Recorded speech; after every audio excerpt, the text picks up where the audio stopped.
just as I turn this on, Madam's decided she wants something.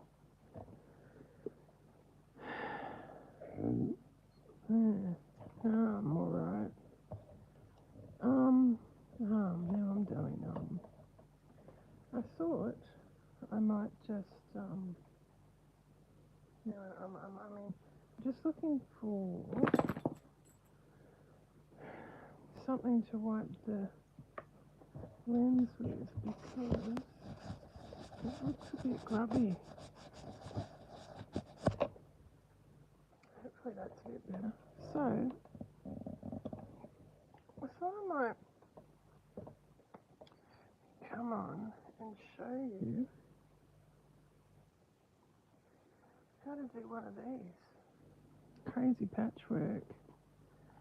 Something I started many years ago, but I've dug it out recently as I've been cleaning out.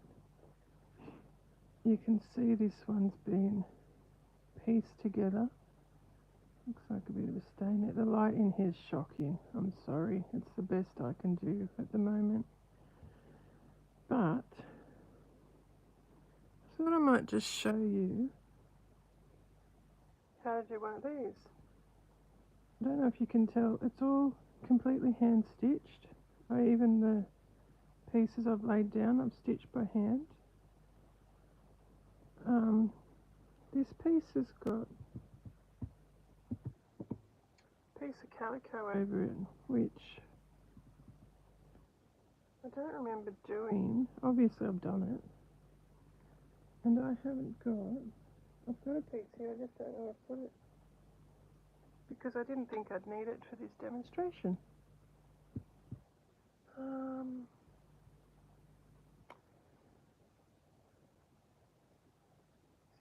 Think.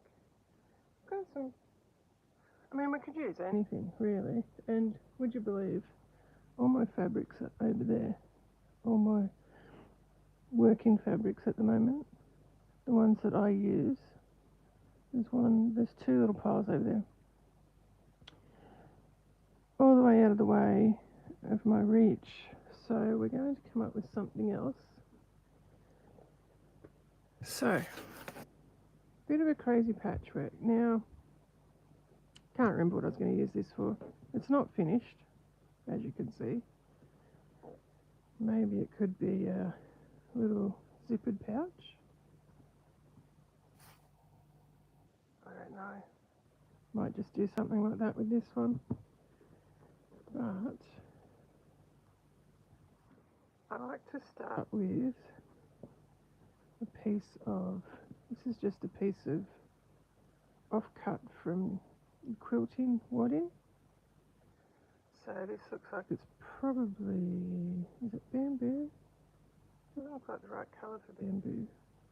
It's old. This stuff I would have bought 15, 20 years ago. Or it came from the shop, offcut from the shop when I went there. But you can use this. You can also use, now this stuff's, I've had this for years too. A bit of iron-on pellet. Can you see? I don't know if you can see. Of course you can see there's bloody dog hair all over it. There's dog hair everywhere. So that's the back side. And then if you turn it over, I don't know if you can see, because the lighting's really crap. Can you see the little white dots on this side? They're the bits that you iron onto the fabric. They sort of turn sticky when you add heat. It has to be dry heat from the iron. You don't steam it. It doesn't stick well with steam. If you do a dry heat, it'll stick well. So you can use this. You can even use something like, if you don't have any of that.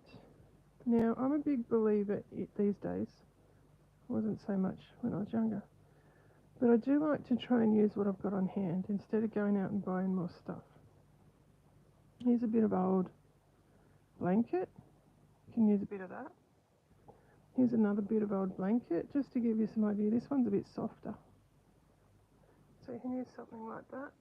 And then, you know, another bit a blanket. You can even use, I've got a bit of, everything will tumble down here because I've got a big tower of stuff piled up here on my left.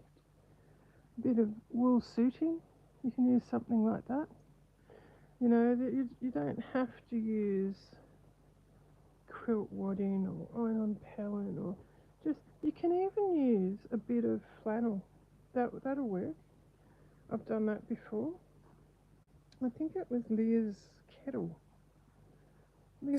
that uses the flannel with her meditations, her slow stitch meditations. It's the first time I'd heard of slow stitching, and slow stitch meditation was quite a few years ago. I think it was during COVID when Liz Kettle started talking about it. So I thought I'd just do a small one here to get you started.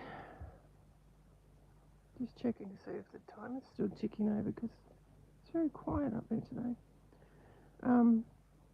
It's very cold in here. My heater broke this afternoon. Willow and I are rugged up. It's absolutely freezing in this house. Just looking at this, if I use this piece, it's not going to make a very big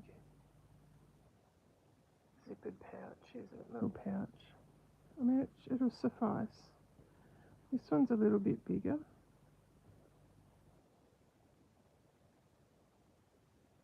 This one's got a bit more loft to it as well. It's a bit thicker. So let's start with this one, hey? Now, I haven't pulled any colours. I could use those. I've just spotted a small pile of my eco-dyed fabrics. Most of those are needle books by the looks. I've got a little basket of fabrics here. So let's move this one out of the road because that will distract us from what we want to do at the moment. I'm going to have a bit more coffee. Got my coffee here.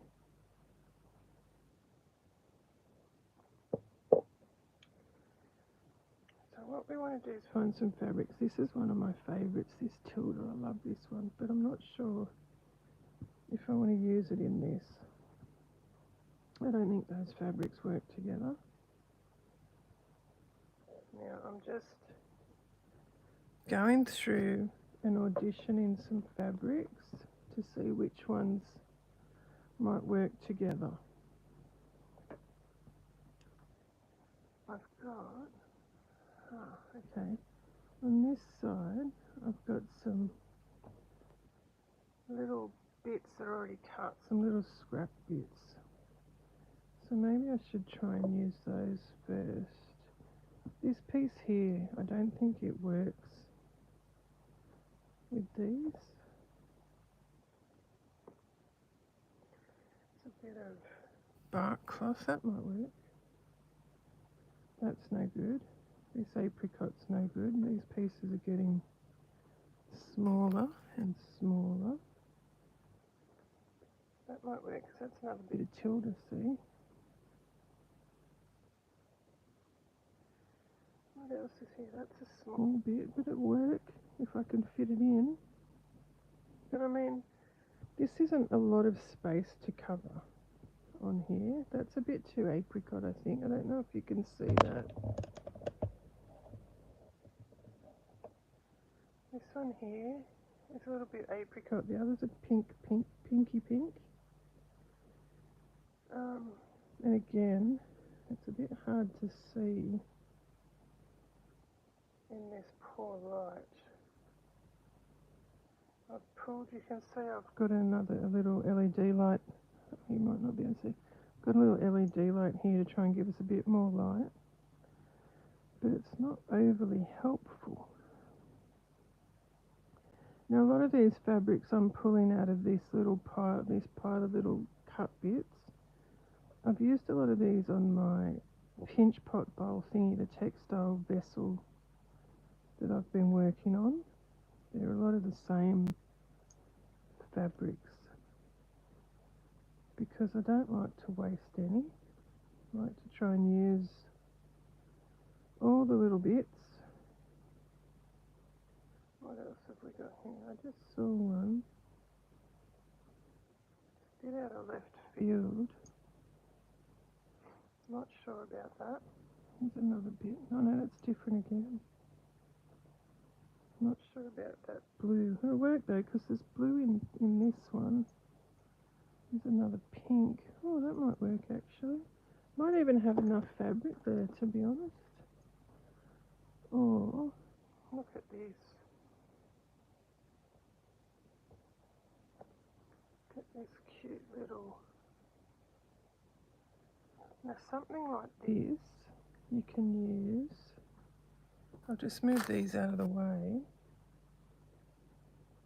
so I can show you what I'm thinking. Use that one too. No, I might not be able to use that one actually. So with this one, we need to start with a centerpiece. Now the thing is, if we're going to turn this into something like a zippered pouch, let's just fold that over out of the way because I don't have any pattern fabric on there. So I'm just going to fold that out of the way so we can see, have a rough idea of what size it'll be. So if we turn this into a zippered pouch, basically it'll be folded in half. Oh, that actually worked out quite well. Now what often happens is this centre piece, this starter piece, will often be down here, right on the fold. So if I was to start with one of these cute little images of the mice or the kitten or the cat's playing over there, if I don't sort of offset it a little bit, it'll get lost. It'll just end up down here. We won't be able to see it. So let's see what we can do. I don't want to cut this. It's so cute. I got another. That's right. I had this as blues. So I've got this piece as well. These are pieces I've dug up from my stash again that I'd forgotten I had. They're very cute. Now this one's, as you can see, is blue. So I've pulled all those pinks. So I'll put this blue one away.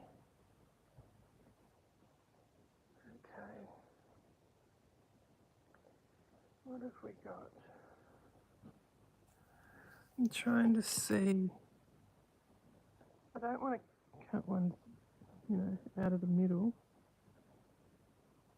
Although it is very cute. We need a bit of space around it.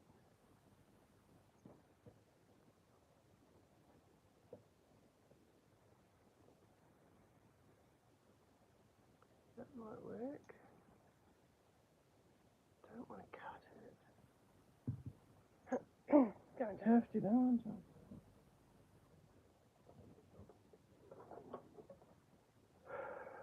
Now, let's get this piece, shall we? Now you want to keep a bit of space around it, which means, unfortunately, I'm going to have to cut that poor little mouse.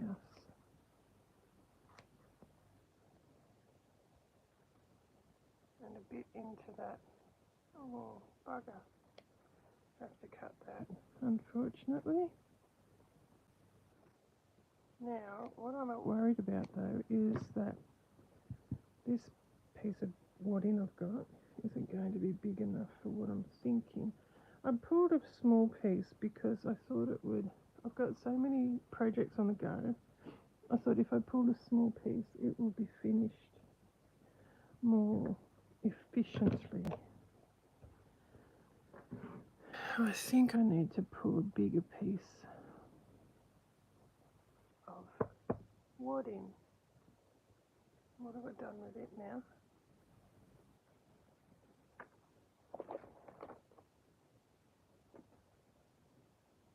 That's a bigger piece. That's a very big piece.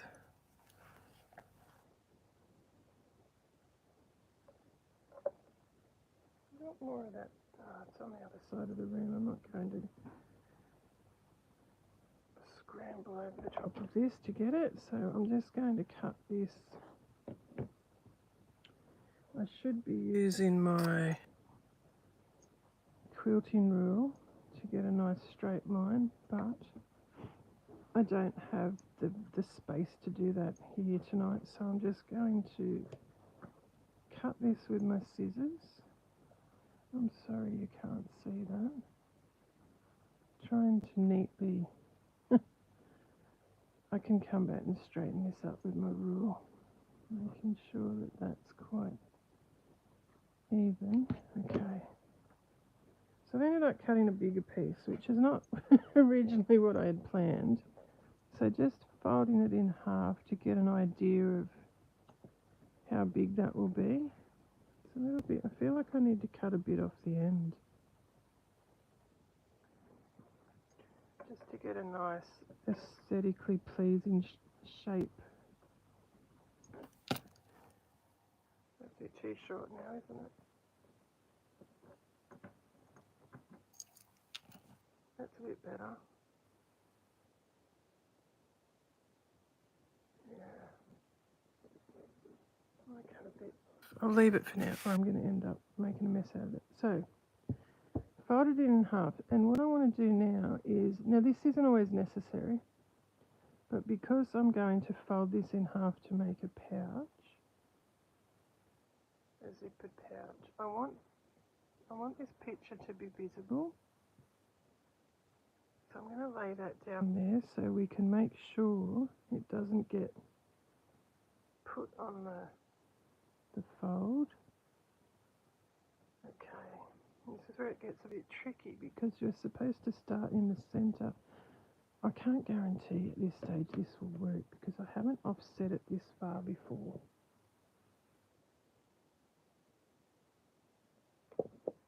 So this could be interesting.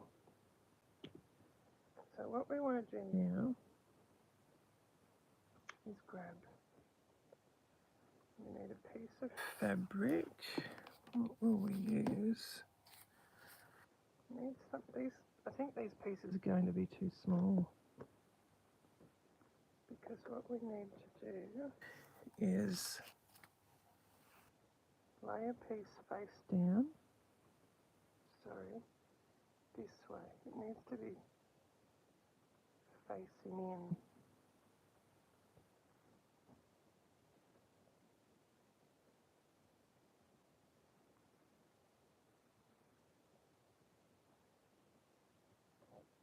It's a bit pale. I think I feel like I need something a bit darker.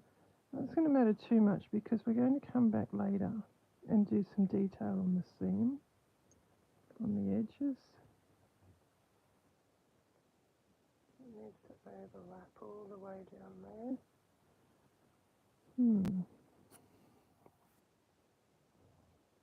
Now when we're doing this piece here, we have to create 5 sides or it won't work. Have to have 5 sides. What's that, a pentagon? Can you hear Willow snoring? She's laying beside me. Can you hear that?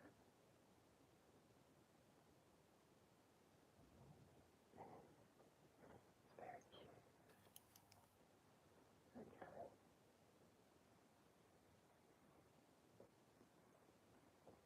Could I even put that? I don't think this one will work because there's not enough space around it for us to put the fabric around it, if that makes sense. Because we'd have to go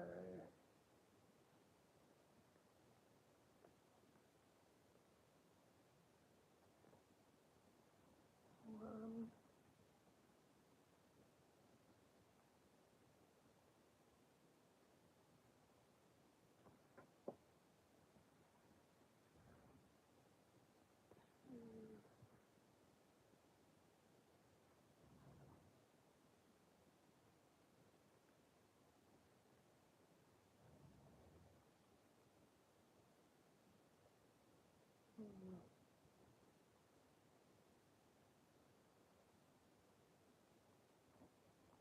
green.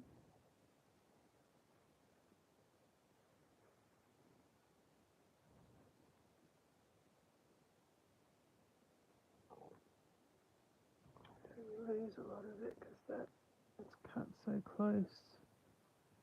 I don't think that'll work. I'm still not convinced I like these colours, to be fair. Doing a lot of fluffing around, aren't I? How about we go back to the kitties?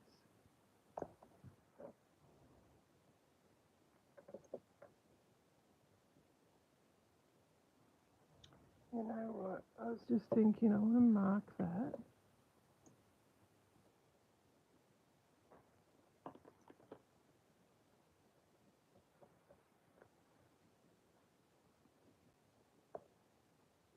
I want to try and mark that line.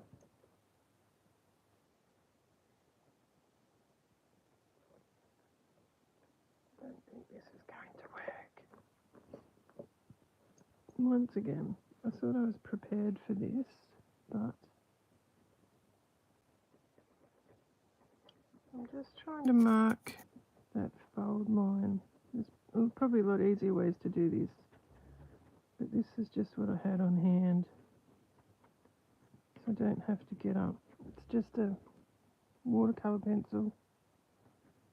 There's more of it on the mat than there is on the wood-in.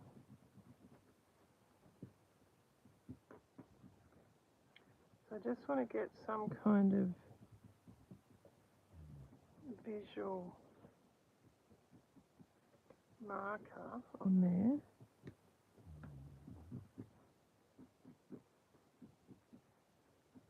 Say that's the half of the fold. So when, yeah, that's a bit better. The other thing I'm thinking, if I'm going to do a little purse, I often come in and do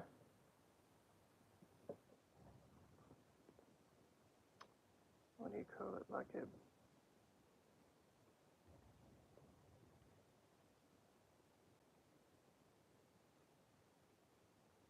bottom in it, so that will disappear anyway. I'll have to just do it like this, or I'm going to lose it. Okay. Come on, get yourself together. So we need to try and get this as close to the middle as possible. Well, we don't need to, but I think it's going to be very beneficial if we do. Now that I've got a bigger piece, I need to find more fabric, bigger bits of fabric.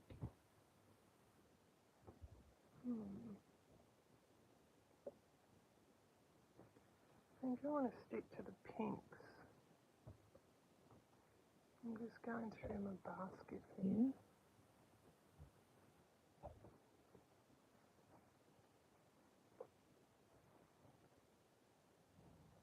Looks a bit apricot-y, that one, doesn't it?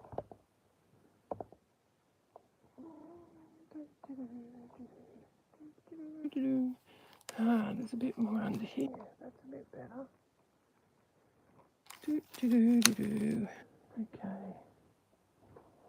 That might help. Let's put these bits back because they're the wrong colours. And again, I'm just using bits, scraps, bits that are, I think that's going to be a bit much. It might work. That doesn't actually look too bad. I didn't want to bring blue into it. There's another piece of that bark cloth. What other colours do I have here? It's another pink, but I'm not sure about it.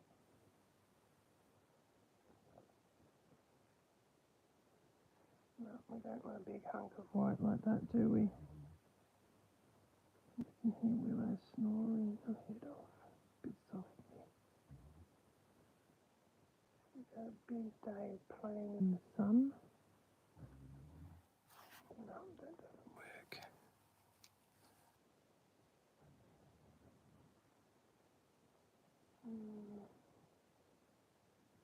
a bit of bark cloth, a bit of this.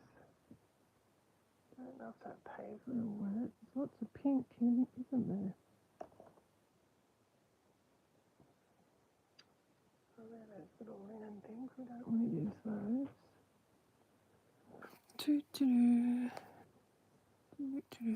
How did I get back to those bits? Huh, that's an interesting bit. That's just too candy pink, that, and I'm keeping that for a special. I don't know what yet. I haven't decided what the special project will be. There's another bit of that pink check. I don't mind that with it. There's a bit more of that blue. I think if I bring that blue in, I don't think the grey works as well. But then the grey doesn't. Oh, crikey, I don't like those. It's hard to see in this terribly poor light. That's too peachy. That's very green. That's blue. There's that one again. That's that one. So we'll use that instead of that, cutting that big piece again. That one. I'm very undecided tonight, aren't I? Let's have some more coffee.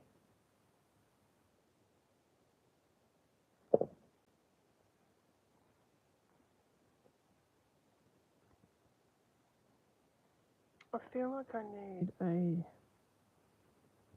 something to ground it a bit.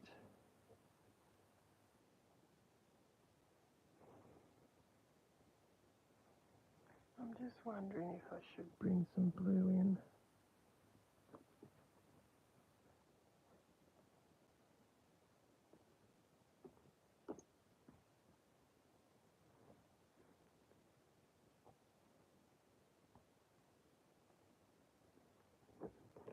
Just going to trim this up a bit so I don't have daggy tails everywhere.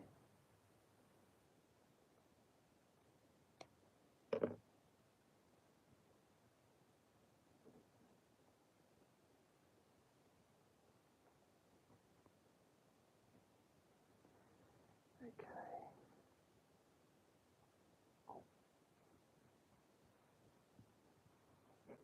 So what we want to do now is get a bit of thread. Just going to use some sewing cotton. That looks like a bit of a nasty one. I thought that was a result, but it's not.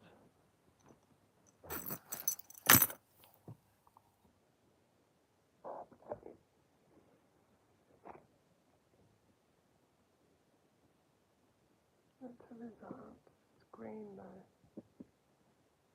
I mean, it's not really going to matter. We're not going to see it.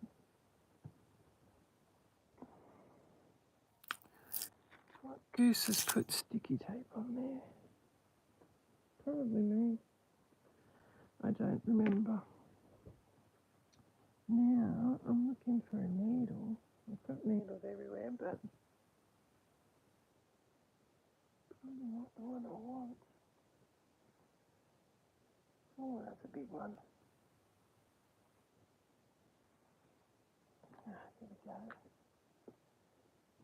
Might be something in here.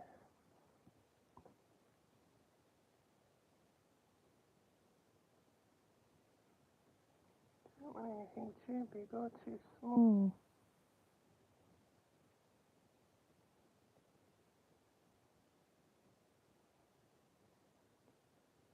You know I'm going to have trouble threading the eye on that one. Let's have a go of it anyway. Okay.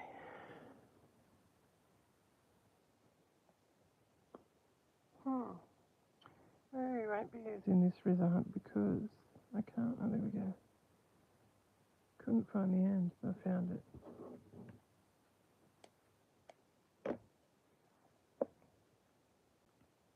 Probably much better off to use more of a neutral colour on pink and blue instead of using green. We shouldn't see it. And I'm being a bit, I wouldn't say lazy. It's just too much effort to get up and climb over the cable and move everything to try and get the right stuff. I thought I actually had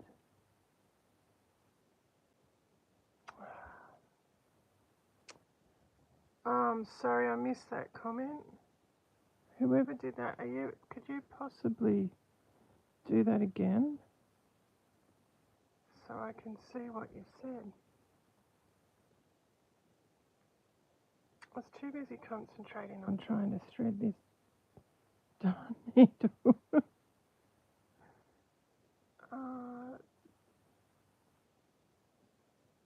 No.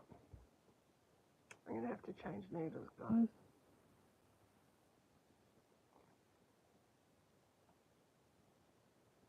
So whoever just left me a comment, I apologise, I didn't see it. Flashed up just as I looked up at the screen and then disappeared.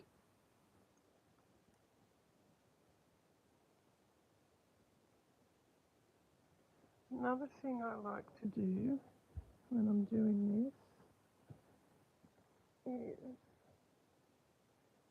get something. Oh, I've got a sore elbow. Sorry, I just tried to lift this basket and it hurt. Ooh. So I'm looking for something now with a straight edge. I don't have a little rule handy. What can we use? What about this card with this vintage binding? Hopefully that won't do anything malicious to it. Just going to pin this end down. Been waiting for just the right project to use this too. Now what I want to do is just draw, if I had a rule, I'd use that, but I don't have one handy. I'm just going to use what I've got on hand. A vanishing pen. I'm just going to draw a bit of a line there to follow. Now, if you want, you can base this or pin it. I might pin it, hey, I don't often do this these days. Let's just pin this down a bit.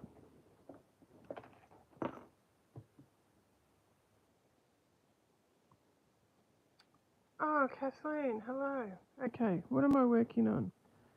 I showed earlier today, had a bit of a ramble again, as I have been lately. Another one of the projects that I've unearthed from my deep dark stash downstairs that just keeps never ending. I keep finding unfinished projects, and this is one that I found that I started many years ago. I think this was a Year 3A project, this one. I'm just trying. I'm pretty sure it wasn't Guild. I don't think it was Friday Sewing. I think this was a Year 3A one. And it's just crazy patchwork. As you can see, it's not finished.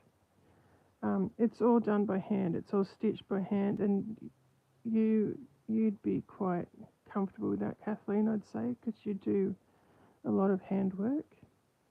And I just wanted to show that you can do these things without a sewing machine, basically. So this is one that I started many years ago. I'm doubting whether I'm going to find these threads and braids that I began with. I have come across some of these fabrics. I'm pretty sure I used some of these to make masks at the start of COVID.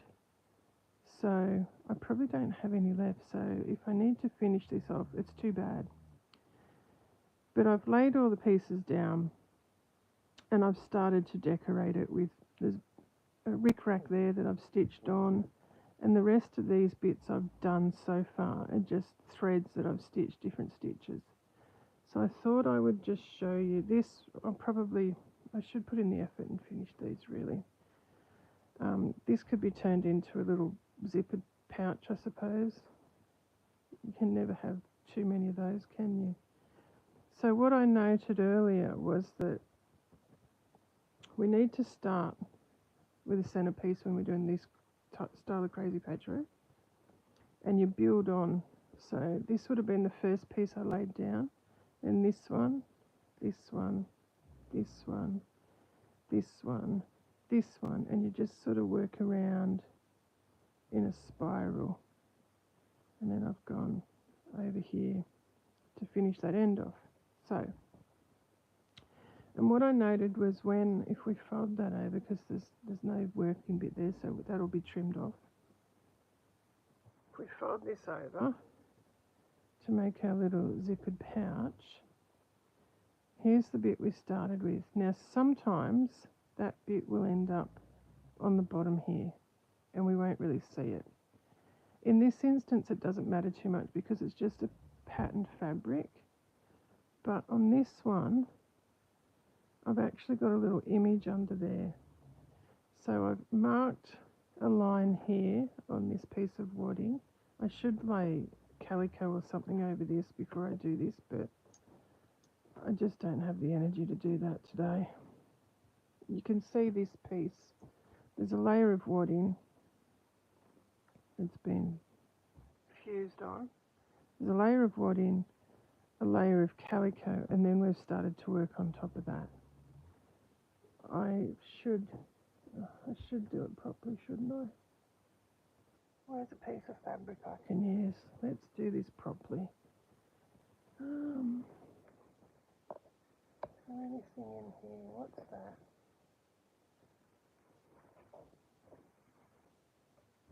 That's a piece of my good active sheeting. I'm not going to use that because that's for a special project.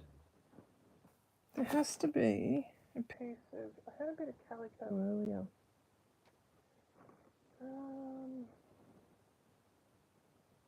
That's not it. I don't want to get up and trip over everything just to get a bit of bloody fabric. Mind you, there's fabric everywhere, just not the fabric I want.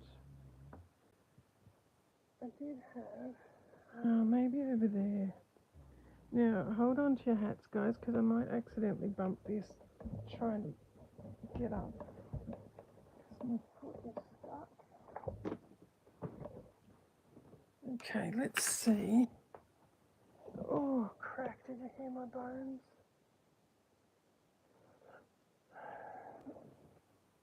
Might be a bit of calico in here. I've seen some earlier today.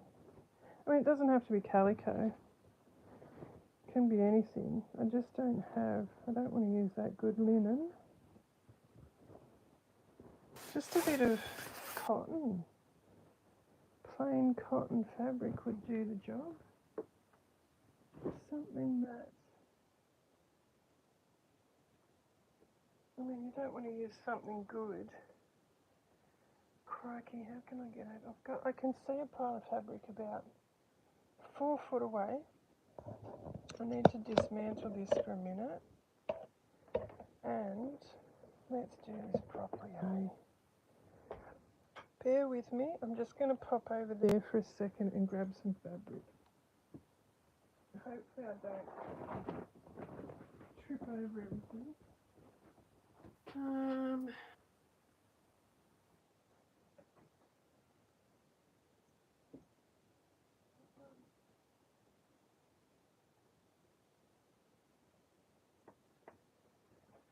Okay, I just grabbed a couple of plain pieces of fabric. I'm just going to activate my iron here for a minute. And press these. That one's no good. That's not going to be big enough. Oh, crikey. I thought I didn't grab a piece. big enough.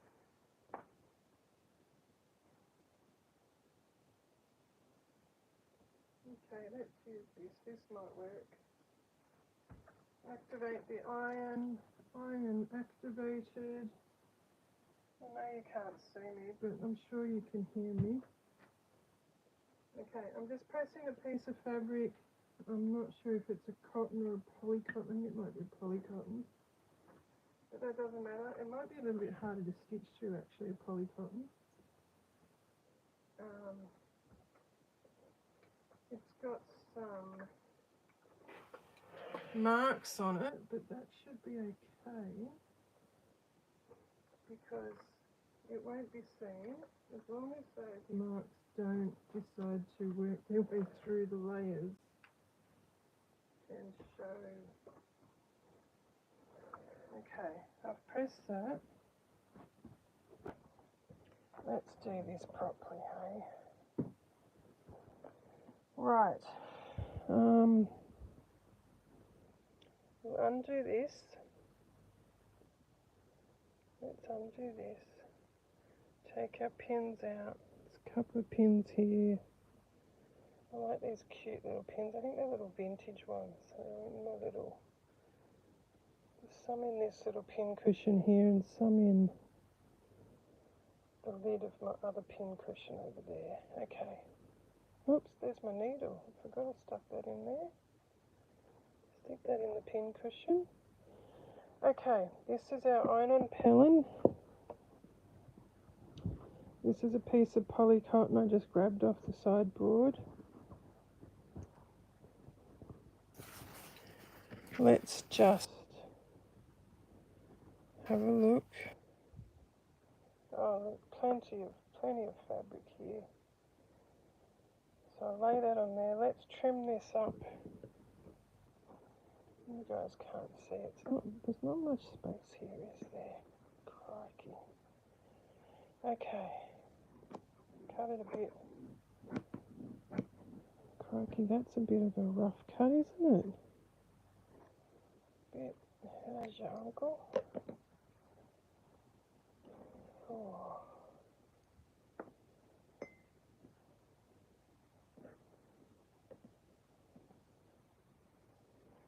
Okay, now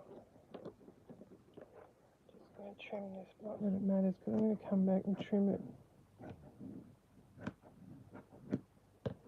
Okay, so the iron-on pellin's on there. I'm just going to take this over to the iron and press this bit of fabric onto the iron-on pellin. Okay, let's do it. I'll do it properly instead of me being a slack ass and taking shortcuts.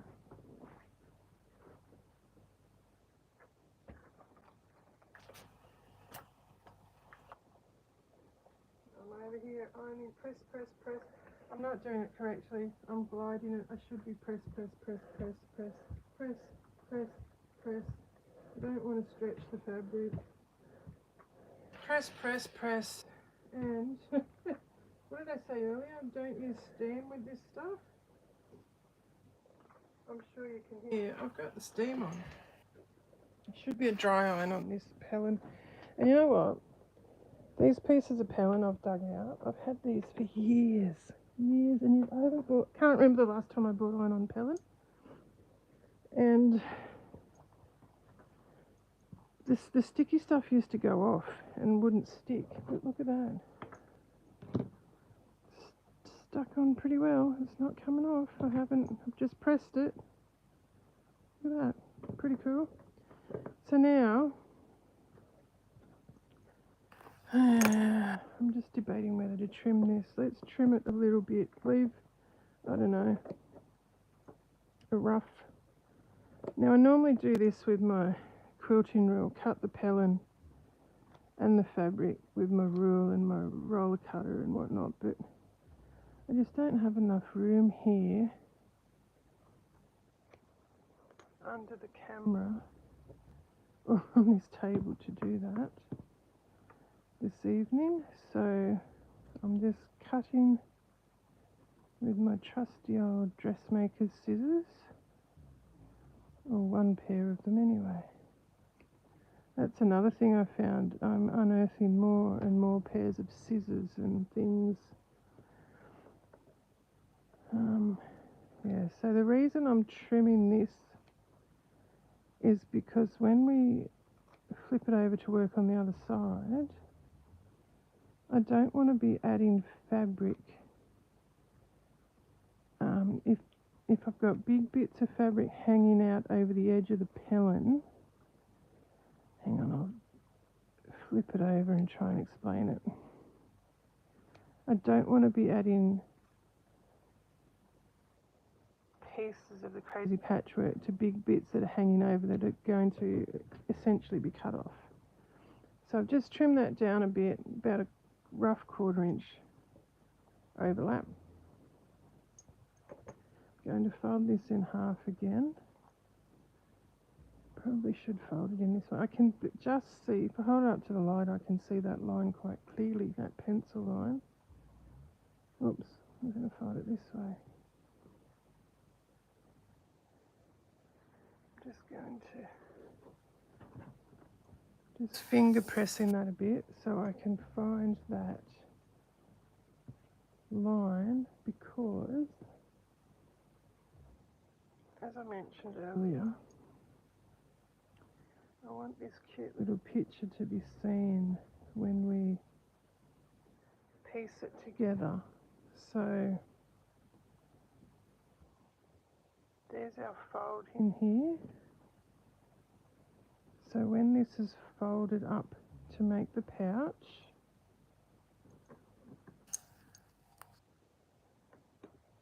that little picture will still be, it won't be folded under that and hidden on that fold, if that makes sense. I've already drawn a line on this bit of fabric that we had along here. We want to bring that up as close to that image as we can. We don't want big, bare, open spaces. So I've just laid, as you can see, I've just laid those fabrics down. I probably should explain this a bit better. I'm jumping the gun, aren't I?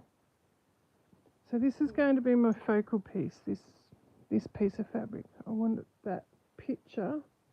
I haven't done that with this piece, so that picture there is going to be this piece here. Okay, it's not a focal point on this because it all sort of just blends in. That might be a little bit better. So now I want to make this piece our focal piece. And how can I explain this? Because we're doing this crazy patchwork, we start with a focal piece or a centre piece, and we build up around it. So with this one, you can see I would have laid this piece down first, which is this one, and then this is the second piece I've laid down. So this is where we're going to put this one, and again, as I said,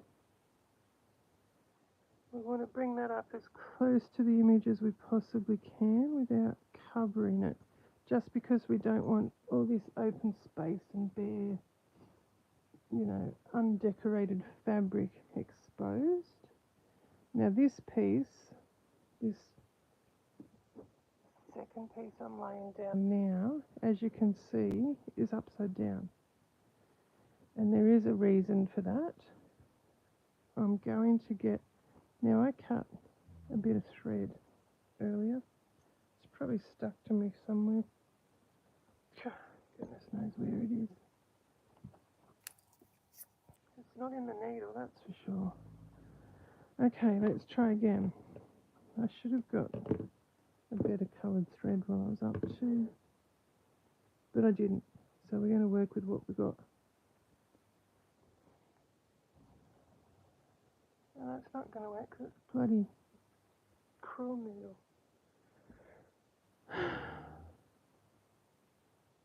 Need a pointy one. It's a tapestry, more like a tapestry actually. Here we go. This is more like a quilting needle, this one.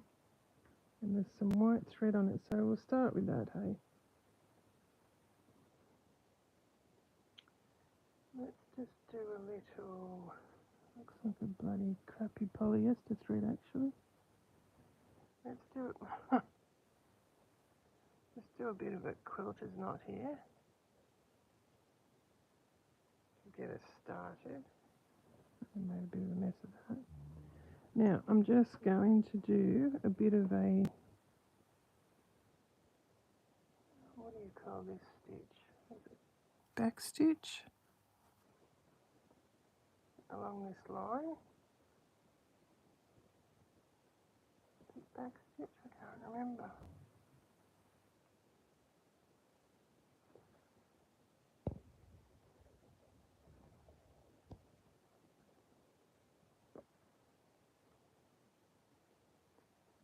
So I'm stitching through all those layers.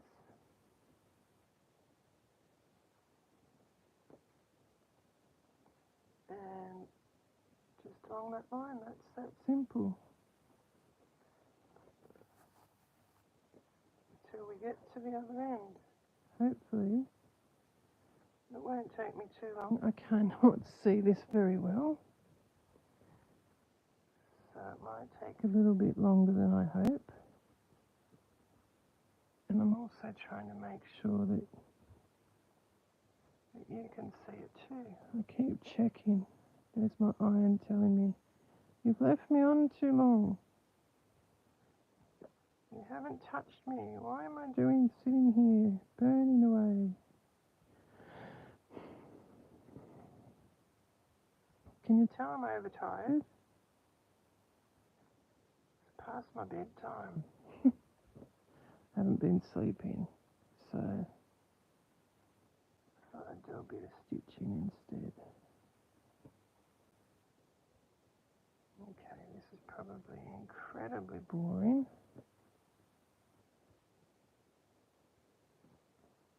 Geez, this is a rough old stitch, this one. Now, I'm just trying to make sure, hang on, slipped out. We don't want to stitch that so it's puckered, we want it to sit flat.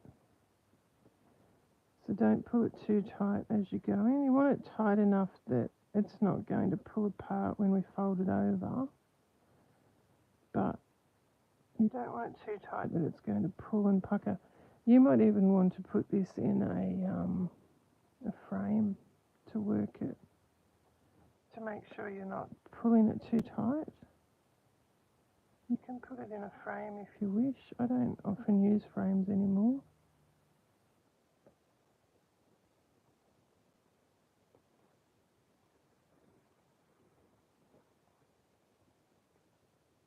Keep going, nearly at the end.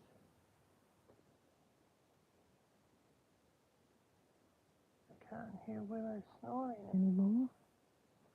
She's sound asleep though. She's a bit cold. She's got 2 Onka-Parinka blankets there on her bed, and she's wearing a wool-lined dries-a-bone coat to keep warm, and she's still cold. Mind you, her feet and her tail and her face are exposed, so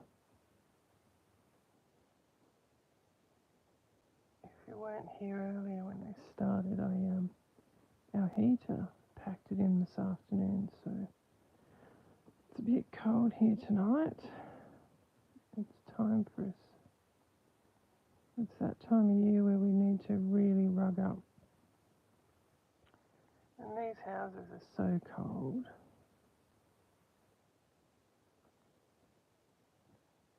Ridiculously hot in summer and ridiculously cold in winter. Okay, so that's the end of that. I'll just finish that off a bit so it's secured.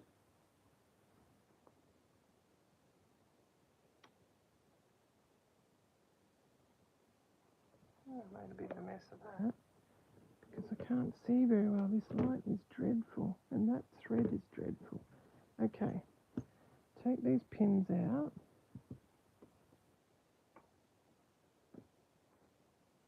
And you can do this with a sewing machine, but I wanted to show you that you don't need a sewing machine. So we've done that first stitch. Now we fold this down and finger press it.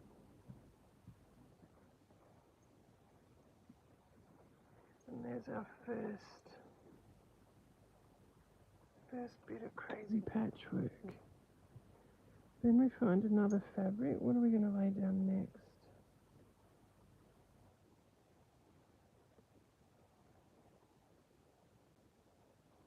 Bit of this bark cloth maybe. What we have to do as well now, need a bit of fabric that covers this piece of fabric and all the way to the edge of this piece. So this piece is big enough, that should work in theory. So I'm going to turn this over. I want to draw a line on it again to follow.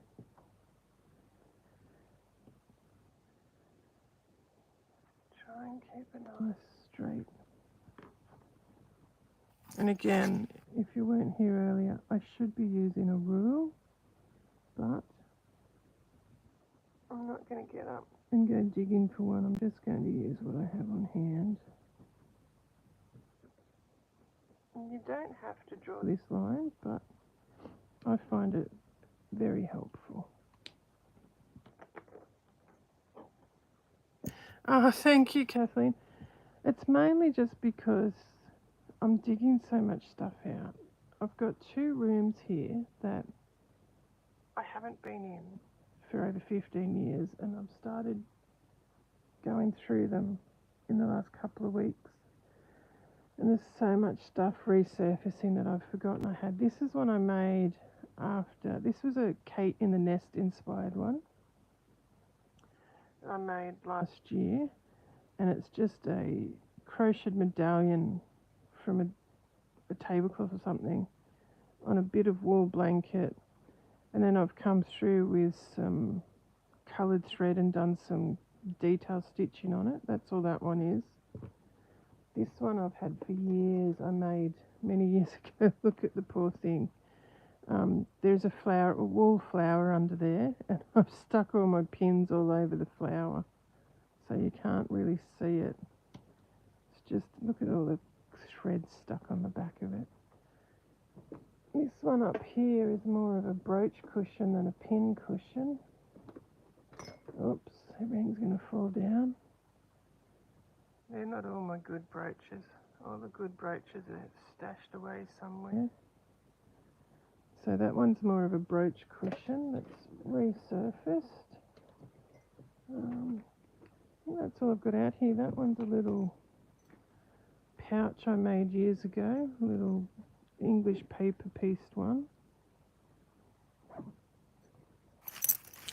I think that's about it at the moment. There's so much stuff on this poor desk table at the moment. Okay, back to this. I'm going to lay this piece. Might fold that. I'm not going to get it in the right spot, am I? I'm just trying to work out. Not that it matters too much. I'm just a bit pedantic.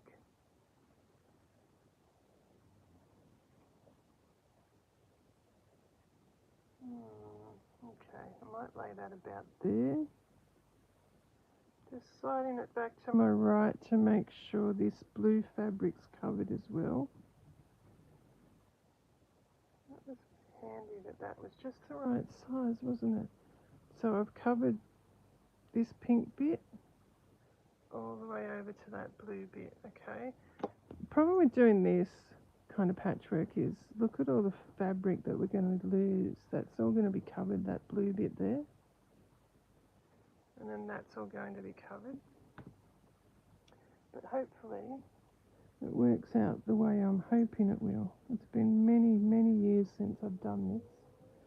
So I just hope I'm remembering correctly. Now, Just here somewhere beside me. I think I've got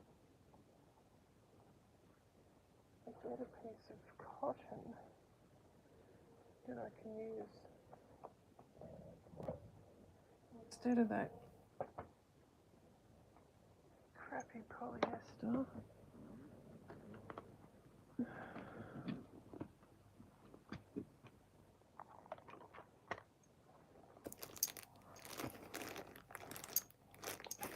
Maybe not. I was sure I had some. Thought I had some cotton in that basket, but I don't. So now I will go to. Oh, my elbow.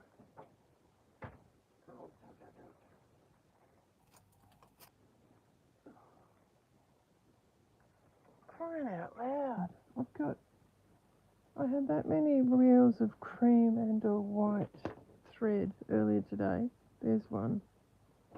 I don't want to use these. They're too thick for this purpose. That looks like a Metlers or a Gouda or something. Metlers, that'll do. Let's use this, shall we?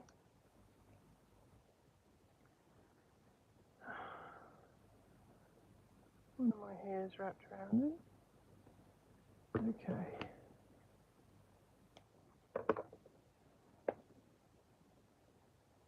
I apologise if I've been missing your comments. I'm trying to watch the screen at the same time.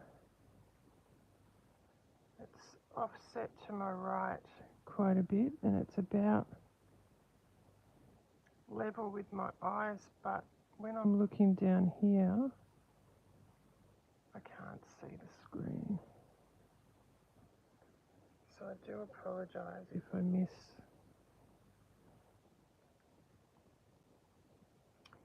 Keep complaining about my elbow. I had an accident 12 months ago, last June.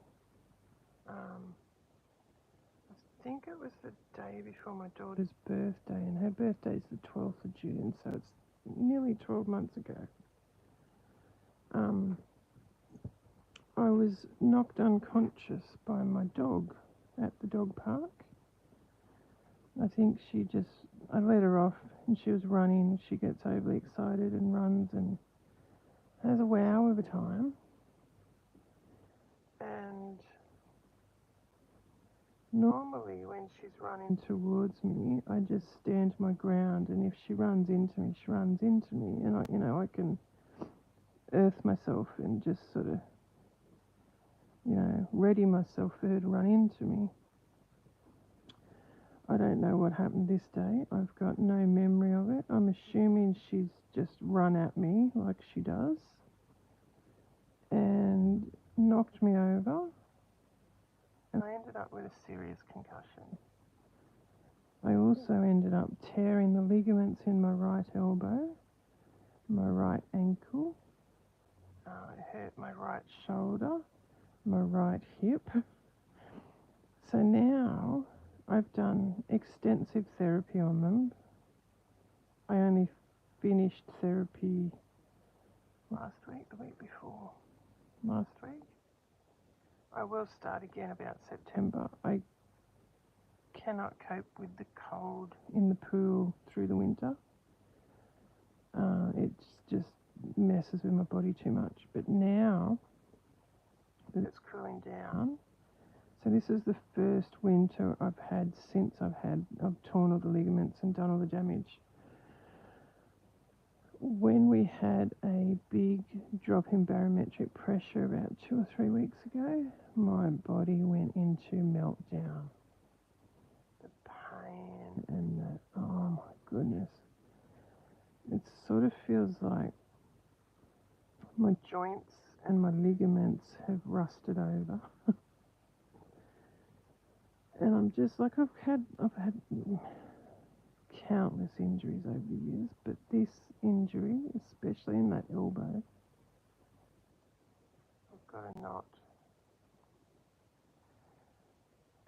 It is just so bloody painful still. and it flares. And I forget about it. So I go to do something like lift that basket I just tried to lift, and the pain shoots into my elbow and up my arm and down my arm, and often drop things, and I just feel bloody hopeless sometimes. But anyway, I'm just surprised at how much those injuries have flared up in the cold weather.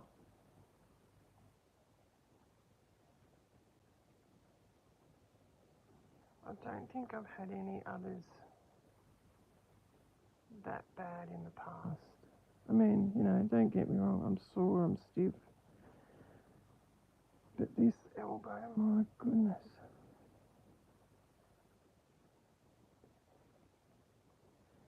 I honestly can't remember how many broken bones I've had. I started counting a few years ago, and I think I got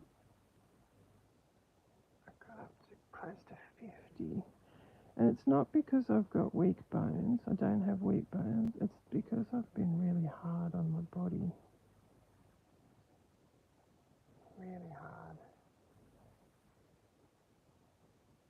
I try and tell my kids now, don't do the things I did. It's look after yourself, look after your body.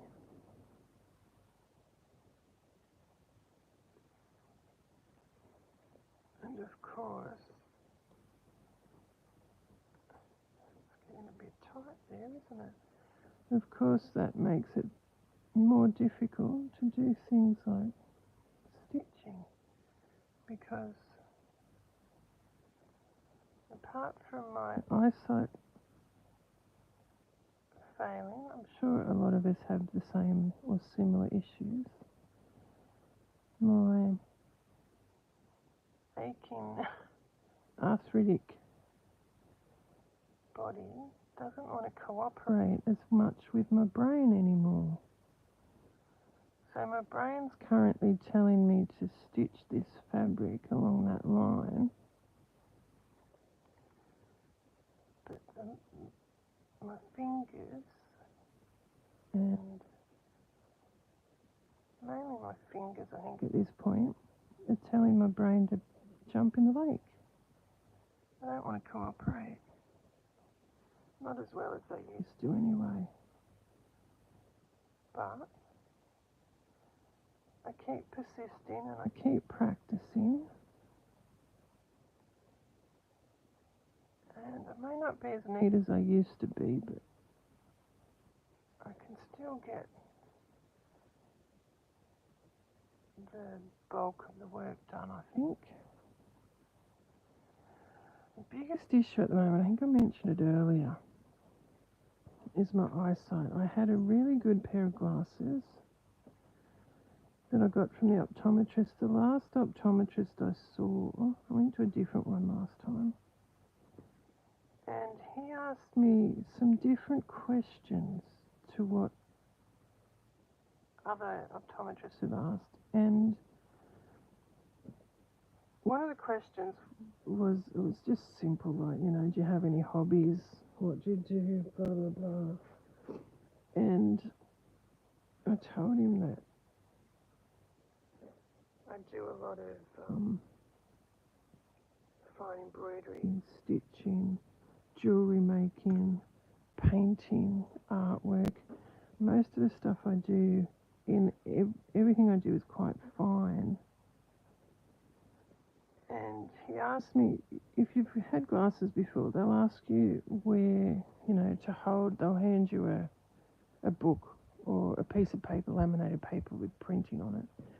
And they'll say, where do you hold this to read? And, you know, you hold it out. Yeah, okay, that's a good spot. And they'll adjust your glasses for that distance. Well, this optometrist asked me, which no others have asked me before in all the years. He said to me, where do you hold it when you read? So we did that. And then he said, if you were stitching or painting or doing something like that, where do you hold the work? How close do you get?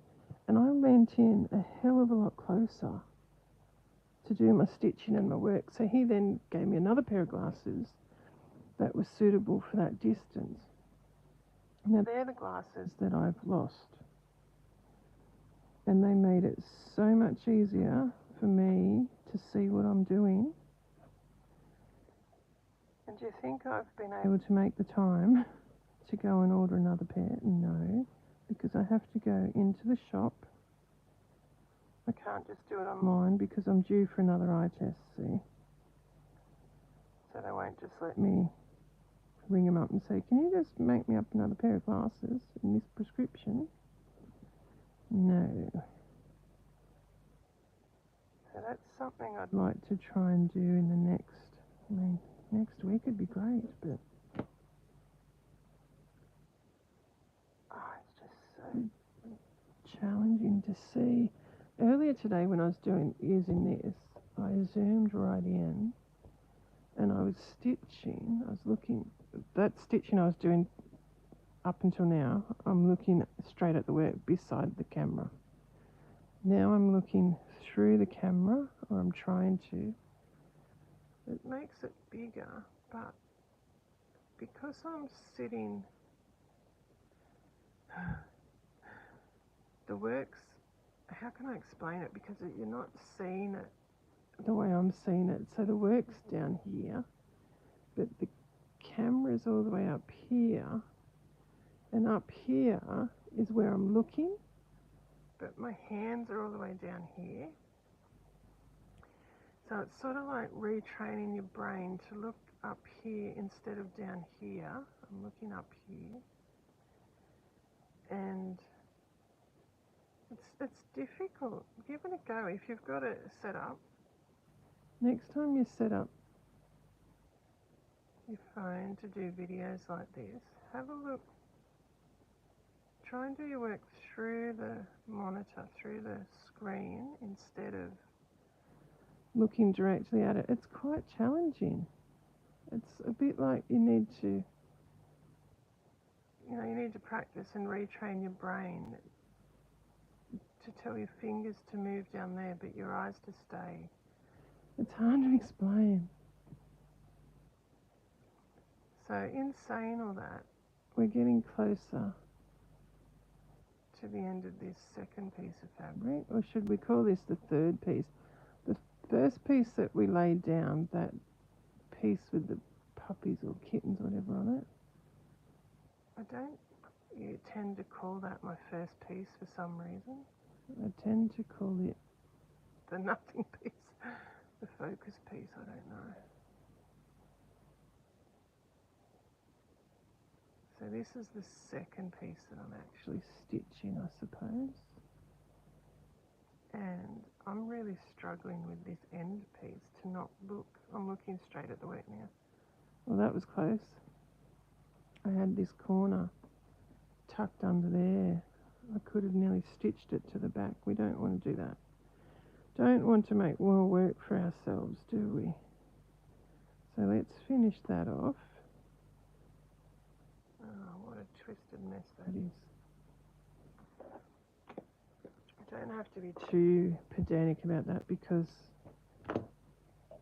we'll be sewing over it. Oh, that's interesting. I just touched the screen and all those messages I've missed, all those comments from Kathleen have popped up. How about that? I didn't know it did that. Well, that's cool. I can see them now. Okay, let's take those pins out. My hands are starting to retaliate. They're not. Okay, now this is the piece we just stitched. Let's fold it back and finger press it. I did that a little bit too close to those kittens there. I didn't want it that close. Finger pressing. One of those, sometimes I think about buying one of those roller presser thingies, but do I need another tool, really? If you saw the things that are emerging from from my stash of stuff. You'd probably tell me I don't need any more bloody tools for sewing. I don't like that colour there.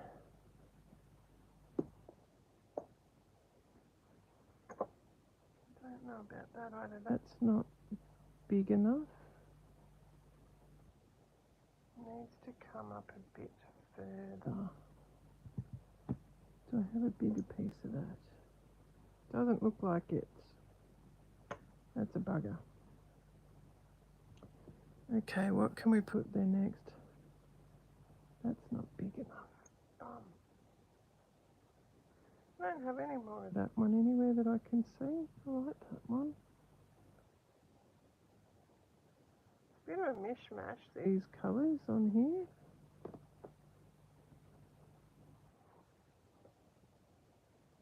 Oh, that might work. What about a bit of this Tilda on there? Let's cut a bit of that. Hey, I'm a bit precious with this one. This is one of my favourite fabrics.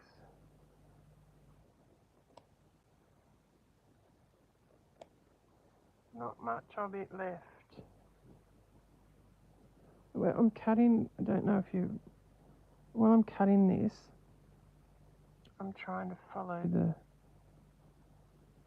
I don't know if that's the warp or the weft in this piece, but I'm just trying to follow those woven bits to try and keep it straight. If that's any help. Now,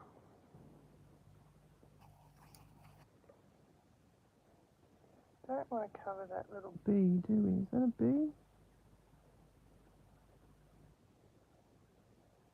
So that's probably a good spot about there. And once again,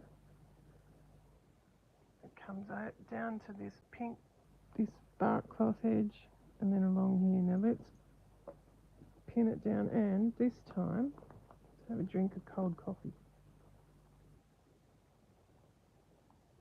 Oh, that's good. I might just pin this in this direction for a second before we start. So,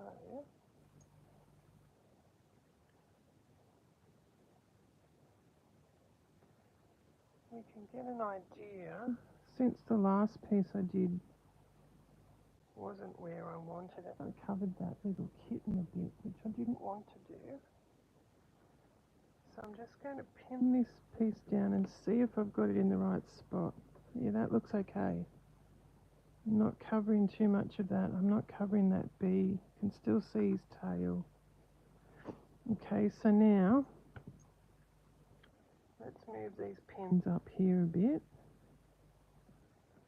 because we want to stitch down there and they'll get in the road.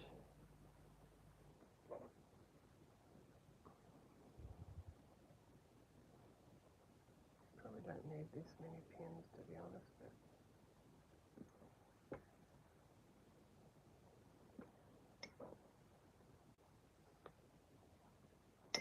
okay. I want to come back and draw a line to follow.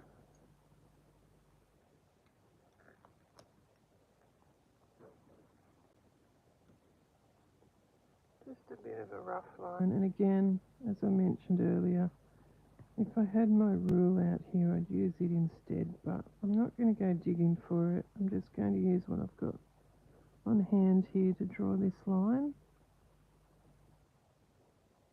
And that just happens to be this bit of vintage bias on this card. And what do you call it? A vanishing pen, a friction pen. I need another bit of cotton. This poor bit's been dug from the depths of beyond as well. It's all grubby. Needle. Gee, I tell you what, it's getting cold up here at the moment. It must be about, oh crikey, been going for a while. 12:30 at night. So I've been going a lot longer than I thought I had. No wonder I'm doing silly sleep-deprived things. Okay. Let's try and stitch this bit on.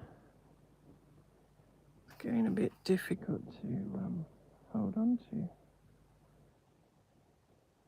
I've just tied a little knot in the end of this thread to secure it, and away we go with,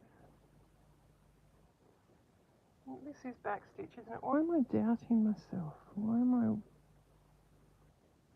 I'm sure this is back stitch, not black stitch, back stitch, crikey. Back stitch. Take a deep breath, slow down. Okay, I feel like I want to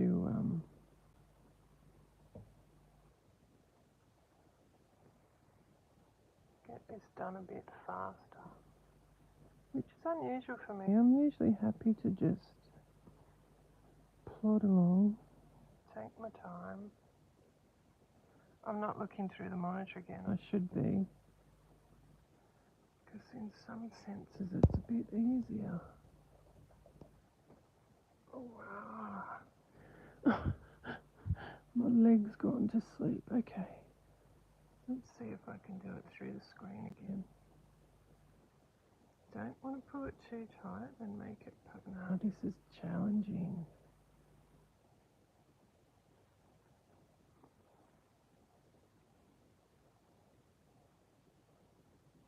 So I go in between, I don't know if you can see.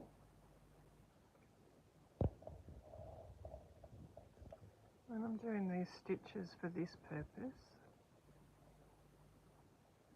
I go, instead of coming up to here and going, putting my needle in there, I go in between, halfway in between. And that just gives me more contact with the textiles, you know, make the stitches closer together, so to say. So, in between. And on the other side it'll be overlapping. You won't see it though because it's buried in that wadding. You can't really see it. So let's come out a bit again so I'm not giving you a migraine.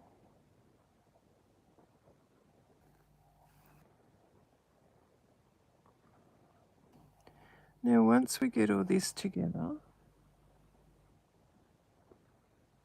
we can start decorating our seams, doing some surface stitchery on our crazy patchwork. And there's these funny little, I don't know if you'd call them rules, they're not really rules, but there's these funny little traditional, what would you call them? I don't know what you'd call them, these traditional little things with patchwork. And there's 3 things you should have on every piece of crazy patchwork, and I'm not going to remember the 3 of them. One of them's a spider's web. Traditionally they always used to put a spider's web on it, stitch a spider's web on. Not a real spider's web, they used to just stitch one on. What were the other 2? Was it your initial? Okay, I'm going to have to look it up. There were 3 things that they always included on a crazy patchwork piece. I'll have to look that up for next time because I can't remember what they were. As I said before, must be at least 20 years since I've taught this class. It's been a while. Can't find any of the notes I had or anything.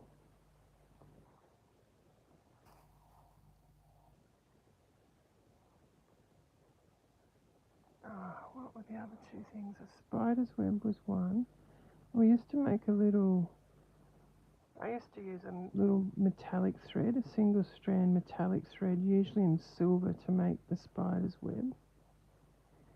And then we made little spiders out of black beads that hung from the web on the crazy patchwork piece. What on earth were the other two things? I'll have to look that up. I'll have to Google it. Good old Dr. Google will know.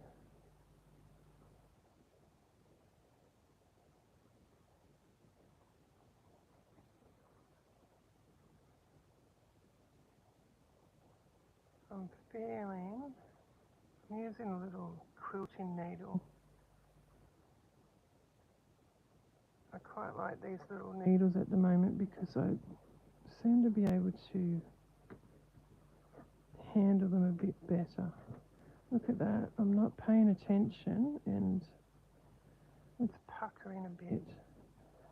Should be okay because it's not puckering along that line, it's puckering here. And once I let those pins out, that should be released.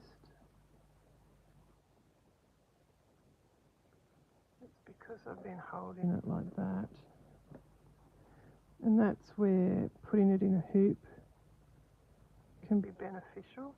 The other thing is, look how many layers of fabric there are here. You've got your pellin or your wadding or your blanket or whatever you want to use.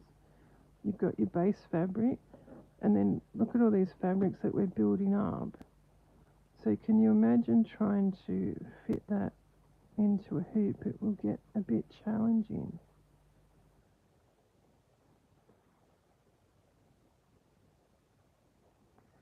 Getting close to the end of this one. I might end this video off shortly and then come back. Hopefully tomorrow I can come back and do a bit more, hey? Because I'm sure you don't want to watch me stitching like this until... Well, we're already into the wee hours of the morning here. The wind's picking up, I can hear the wind chimes tinkling. Unless the possum's out there playing them like a xylophone or something. Now I can hear the leaves rustling in the wind.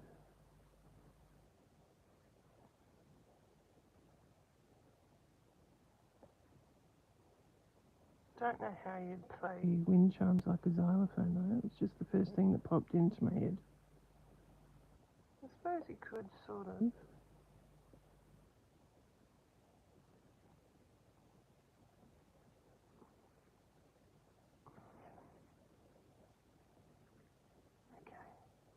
About an inch to go.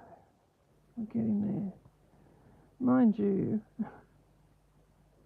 probably don't have to do your stitches as tiny as I do either. I always do tiny stitches no matter what I do. I tend to do little stitches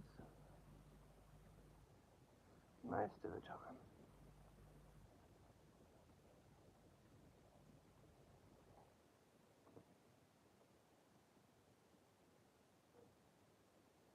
Getting closer. How many times have I said that on this piece?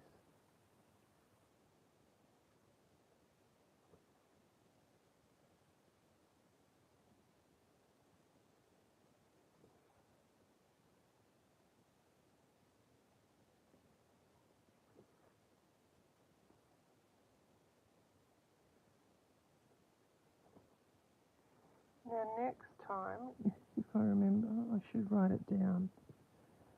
I will try and show you a little tricky technique for the next bit. I'll just try and join some fabrics, I think, so we don't have big long strips as we go around. As it gets bigger, we need to shake it up a bit.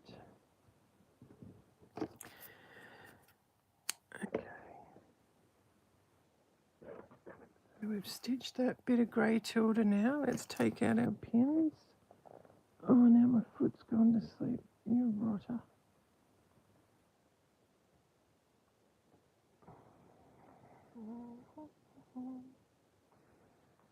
No idea what I'm singing.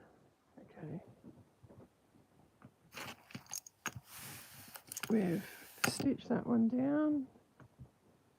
Now that we've taken the pins out, it's sitting nice and flat. Now let's open her up and finger press it down.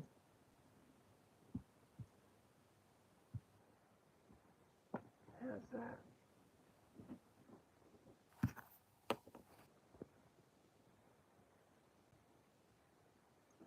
What on earth? Oh. That's a seed I found a bag full of seed packets earlier. And there's a seed that's fallen out of one of them. Don't know what it is. Cabbage maybe? Looks like it could be a cabbage seed. Don't know. Could be anything. Okay, so we've got 1, 2, 3. We want to put one. We want this to be 5-sided. Okay, I can't remember why, but it should be 5-sided. So we need another one across there.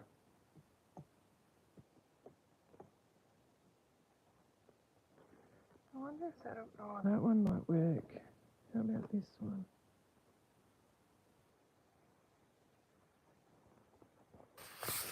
Don't have much of this one either.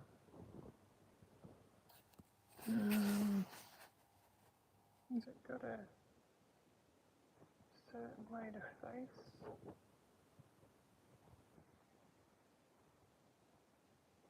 Let's cut a bit of this one.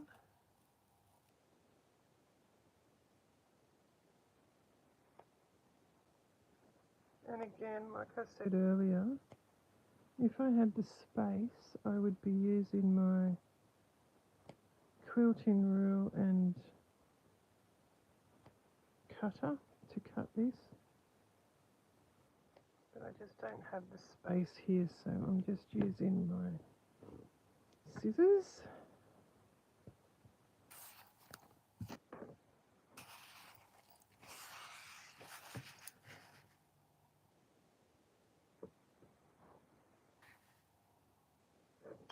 It looks like whichever way I turn this, there's going to be some upside down.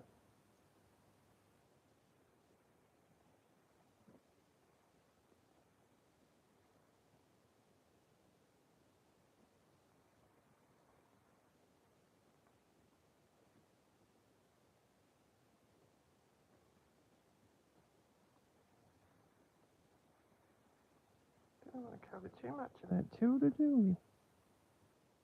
Okay. About there, I suppose.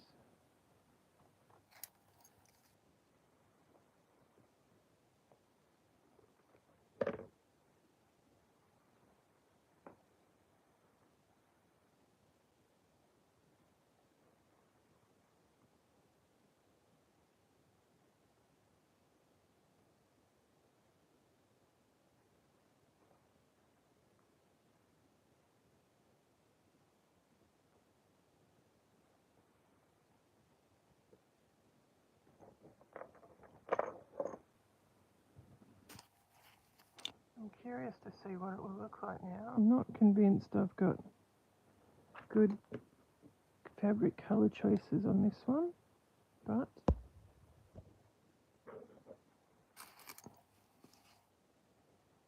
we'll use what we have, hey? Hopefully it will work out alright in the end.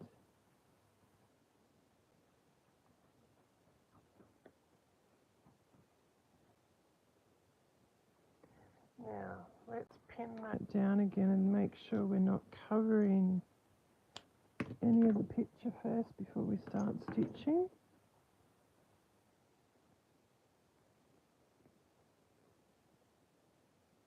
I was going to stop before this.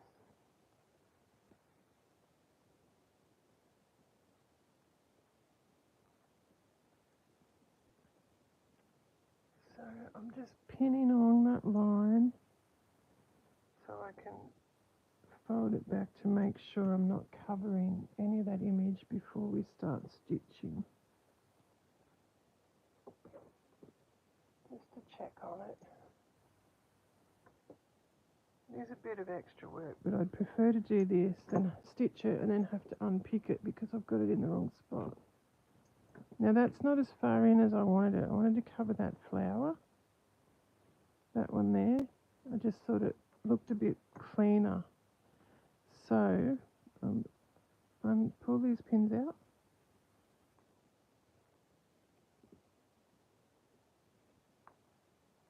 And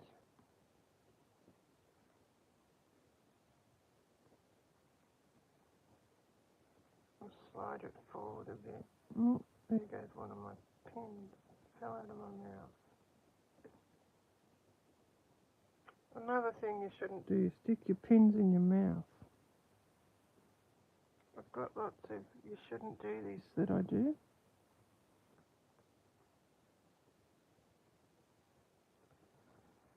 I think you've probably heard before that my grandmother was a dressmaker and she used to specialise in wedding dresses, and she always had her pins in her mouth, and I think that's where I've got it from. Goodness knows where that one's fallen to because they're so tiny. They've got little black heads and my carpet is dark grey. Let's check this. Might be a little bit too far down now. It's not too bad because it sort of balances where I accidentally cut his foot off. Okay. And then we'll come in with, I don't know if these will be big enough. Oh, it has to go all the way over here. Let's see. Look at that. There's not much of that blue left. If we tilt that out a bit, I'm going to lose a lot of that blue. This piece isn't big enough because it needs to come up and colour that.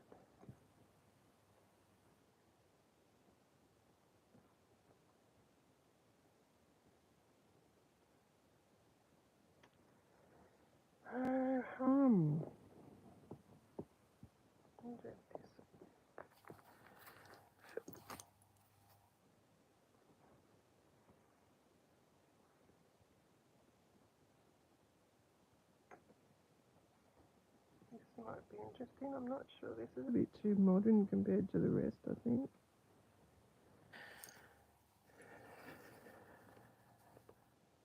Let's see. I'm leaving more of that blue exposed, but that's unbalanced, so I want to move that in.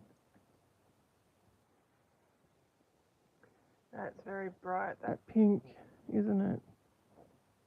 Don't think that's the right colour to put there. But anyway, we'll keep working on it. That piece needs to be stitched down now. Obviously that bit will be trimmed off when we get that to that. Need to find a piece to put down there, don't we? Now what I was saying earlier, and I haven't tried this before, so I don't know if it'll work. I'm just looking to see. No, I haven't done it on that. I was just wondering if I could join two pieces together so we've got more colour instead of just one big block of colour down there.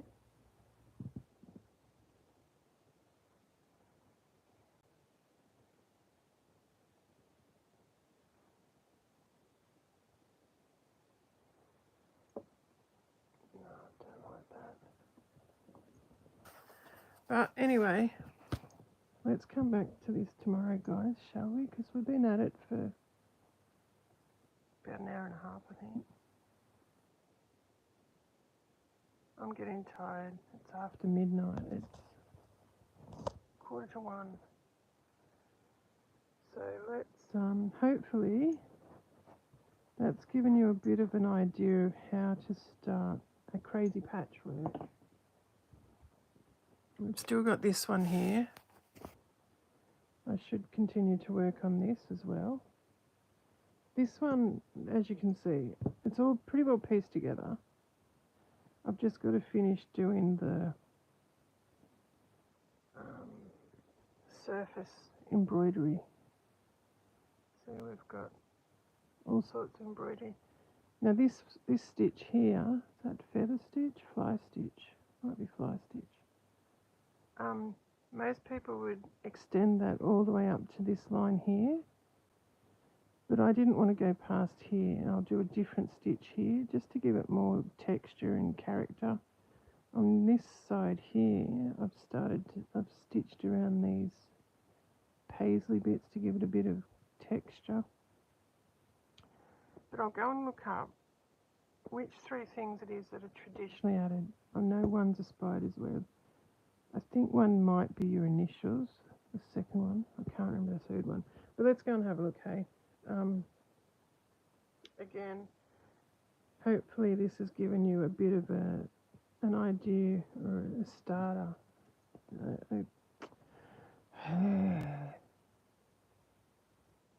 This has given you a bit of inspiration or information. I can't think of the words. To possibly start your own crazy patchwork. Every time I show these things lately that I've unearthed, I get comments saying, why don't you teach us how to do that on YouTube? There's so many things I can show you. I say that all the time. I think it helps if I've got examples that come out and people say, what's that? Can you show me how to do that? More than happy to show you. It's just making the time at the moment. So anyway, thank you once again for joining me for this little adventure, I suppose. Don't know what you call it. I will be back.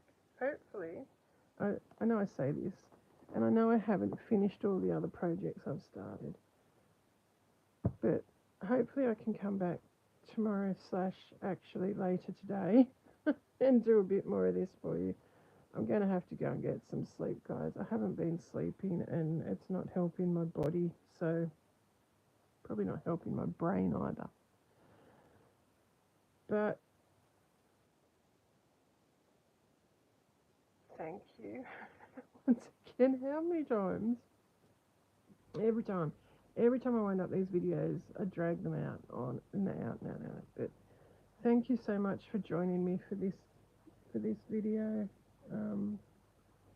As I said earlier, I hope you might have learned something new. With any luck, you may have enjoyed following along. Oh, I forgot to mention. See, this is what happens. I've got some. I don't know if any of these will work. I've got some ribbon here. Possibly some. Don't think there's any rickrack in there. I've got some rickrack over the other side. We could, instead of doing surface stitchery on all of it like we have on that one, we can stitch some ribbon on something different. There's a bit of rickrack. It's a big one though. So that's something else we can do that I need to try and remember to show you as well. Okay, thank you for joining me. I'm going to sign off. I will see you next time, and I hope you've enjoyed watching how to start a bit of crazy patchwork. And I'll see you next time. Be safe and happy stitching.